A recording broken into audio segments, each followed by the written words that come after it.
afternoon. Since yesterday, the clamor for the concrete results of dialogue has always been a perennial issue, beginning with Excellency, Professor Osman had mentioned this several times. His Excellency Ambassador Sinjari already had mentioned of the necessity of a reformed education as part of, on our part as an academy. So, as one of the best examples to make this dialogue a concrete one. And I hope my presentation would serve that purpose. Just a caveat.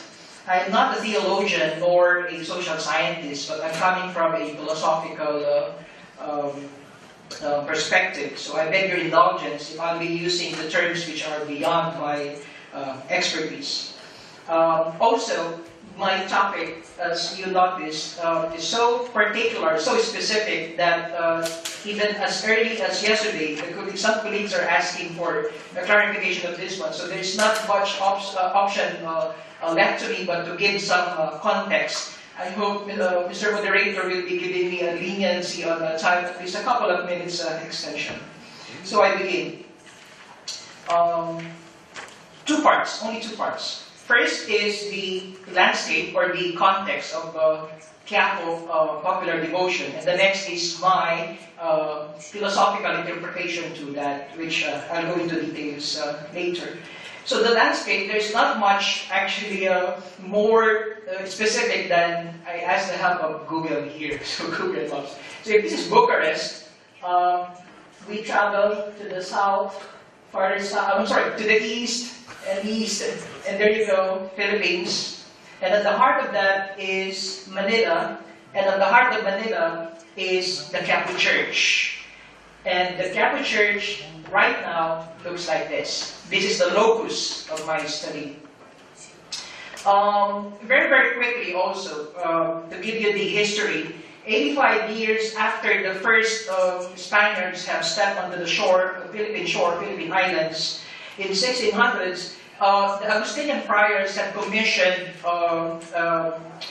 sculpture in Mexico to have this life-size wooden image of the suffering Christ, the Nazarene. On way to Manila, from Acapulco to Manila, 1606, the legend says that the ship caught on fire and the statue got burnt, but it survived, thus the name Black Nazarene. In May 1606, it landed the Philippines and put in a small church in Intramuros. And in January 9, 1787, it was transferred to Basilica of Nazarene in Quiapo this time. Thus, the translation, the passage, and that will be the focus. 1940, and the recent history, we have wars, it survived wars, and even 3 great earthquakes, and of course uprisings, even before the colonial time. Thus, it becomes now some kind of symbol of Filipino faith. So in a span of 10 years, you will see here a 4,000% of increase of participants. This is only based on the available resources. Those beyond were not able to retrieve. Just to give you what I'm talking about, very, very quickly, this is how they look like. As a result, based on the demographs, there already have been 11 deaths in the span of 2004 to 2016. And there are 8,000 more than injuries because of this practice of faith. Now, these are just some of those comments of the foreign media documenting the phenomenon. Religious frenzy is the common thing.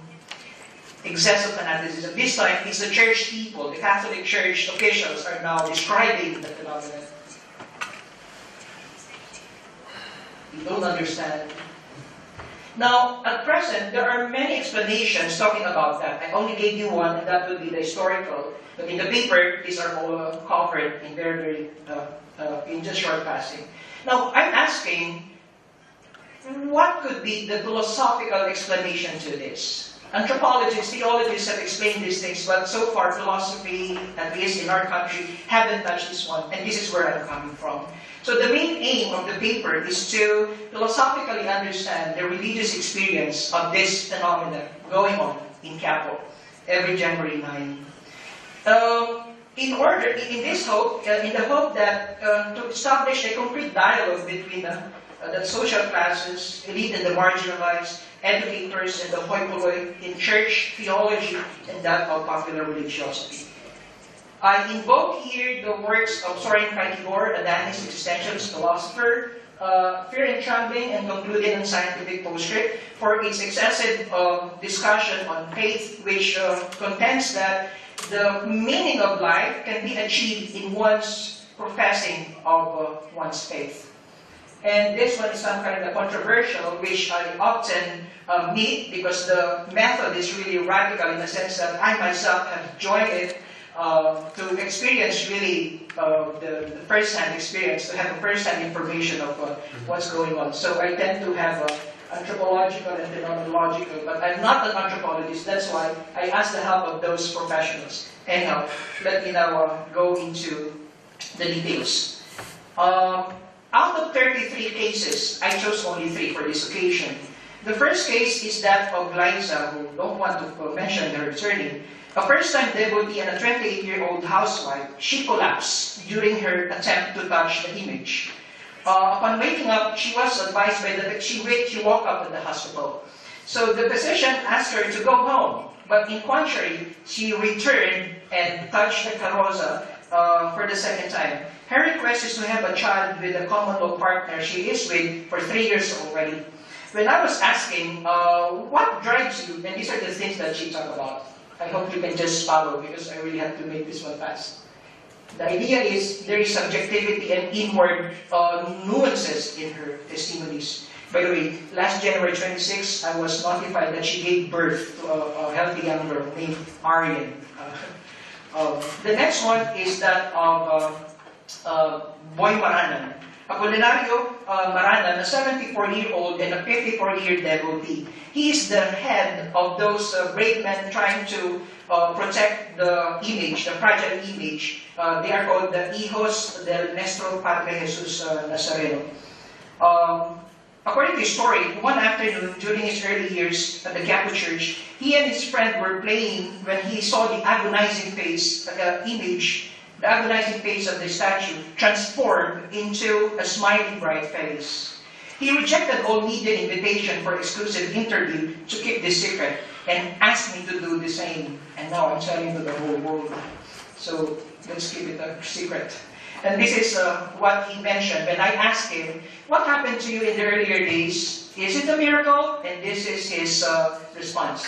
For me, there's no miracle. Inside you, there's no certainty.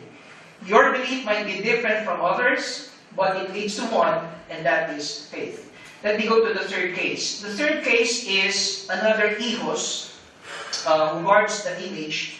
Raymond Gapi is an architect based in Jubail, Saudi Arabia. For 10 years already. Every year he comes home just to attend the translation. So imagine how many miles he's traveling just to have that one. That's how strong his devotion is. He is important, interesting story because right here is Renato Burion, who died last 2015. And he was the one who brought the almost lifeless body, but eventually died, to the hospital. I asked during the interview, are you going to push through with your devotion still? As expected, this is his reply. To me, it's personal. Whatever happens, I could die. It's all part of the devotion, and no one can stop me. So we can get from their testimonies these ideas of uncertainty, trusting the uncertainty, subjectivity, and dispassionate that is coming from within. Another thing that we can get there is their intentions, which accordingly there are 2. It based from a wish. My devotion is from a wish. And another reason why they do that is I would like to thank the wish, the request that have been granted to me. And they promise to keep that devotion until the end of their lives. Let me now go to the part 2. The leap of faith, which is the most common, I guess the most common phrase associated with Soren Kierkegaard, is actually a rough interpretation of the term faith by virtue of the absurd. This is originally where it's taken from. Leap of faith, you can never find it in the works of Soren Kierkegaard. Now, this definition of faith found in concluding and scientific postscript is very much important, I guess, I believe, because it involves two important elements: subjectivity and the passion of inwardness. Now, these things are ringing a bell to you because on the Soren Kierkegaard's faith, we have these two. In the Panata of the Devotions, we have these two elements also. My next point of contention is that of the double movement of faith. In Fear and Trembling, we see this Abraham submitting himself to the absurd command of God of killing one's own child. This shall, you see, you can never see any rational justification, at least during his time. That's why Soren Kierkegaard have this notion of teleological suspension of the ethical. We have to suspend all the rational explanation, and the only thing you have to do is to lift your faith into that because something you don't observe. My contention is right here. The double movement of faith is once you submit yourself unconditionally, irrationally, then something is returned to you by God. And my point is, this could be the miracle. What am I saying? This is not the documentary evidence. In the definition of faith, it says there, repulsion of the absurd. This is where I'm coming from. God is repelling something back to the one who has genuine faith. And what is it? My theory is that it's a miracle. In the case of Abraham, he gains back his finitude. He had Isaac, he fathered all nations, and so on and so forth. So I guess the double movement of faith results to miracle. Now, Soren Kierkegaard got the same when he talked about miracle, which can happen in our days. He mentioned this one, he completed in scientific posture still. He says that our generation does not stop with the miracle of faith, turning water into wine. It goes further and turning wine into water.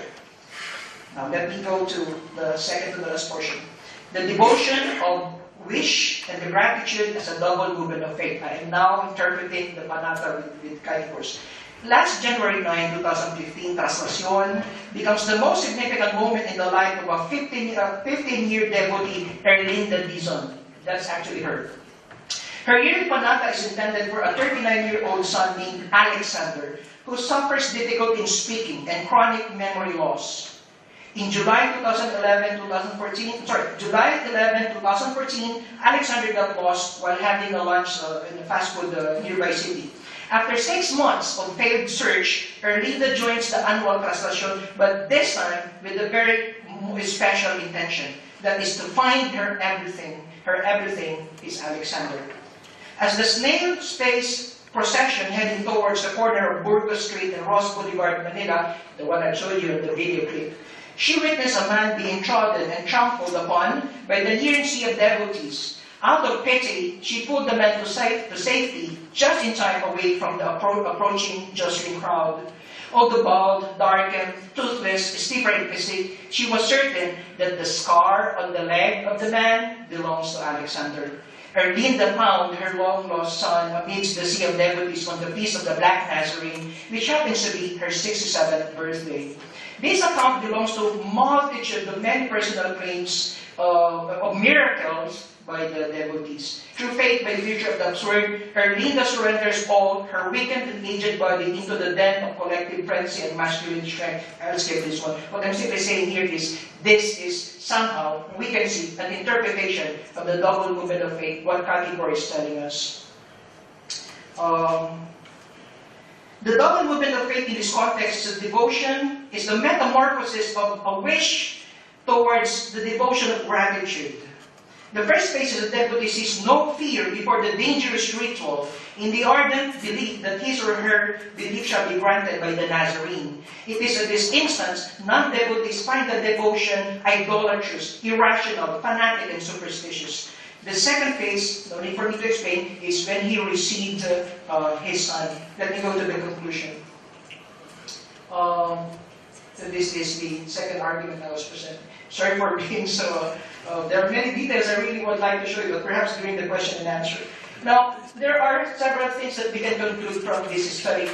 First is that the devotion itself involves categorical elements of faith, namely inwardness, subjectivity, and that of passionate. The transition from the sacred vow, from personal wish to perpetual gratitude, is the concrete manifestation, I believe, as the double movement of faith according to Piety 4. What is received during the repulsion of the absurd is the existential meaning. Although subjectively true to the individual, this is objectively untenable to those who are observing. For the devotees, existential meaning is when you experience this quote-unquote miracles, which according to them is everything. Therefore, Quiapo popular devotion can now be viewed in a philosophical lens on top of the social social perspectives that is now presently existing, at least in my hometown. This is the most important slide, I guess. I know that there are limitations, yes. The existential faith of Quiapo may not account the 12 million, by the way, the last count that participated was 12 million last January. The 12 million religious experiences of those. More so, the miracles they claim. I am not claiming they are all true. Another is, this may not provide a cogent and intelligent way of avoiding religious extremism and fundamentalism. I accept that. That's a limitation. However, a close reading of the text and a careful monitoring of watching of the gesture of those devotees would say it contributes to the prevailing theories presented by the social scientists and religious experts. It will serve a meaning-seeking opportunity and inspiration to pursue life among the common folks amidst the onslaught of the modern day living. You know, the economy of the Philippines, coming from a third world country, and it gives them hope. A significant voice. This will also serve as a significant voice of the masses whose ways are not always amiable to the lens of the opulent and the educated few. This will also serve as invitation among theologians and religious experts to further explore this kind of spirituality in order to develop a more effective means to understand indigenous culture towards the missionary aims of their faith. And lastly, if I'm correct, and I know it's presumptuous, if this is possible, this could have changed the history of religious adventurism that continues to create fear and trembling towards the dialogue between world religions and culture of our present age. Thank you for patiently listening.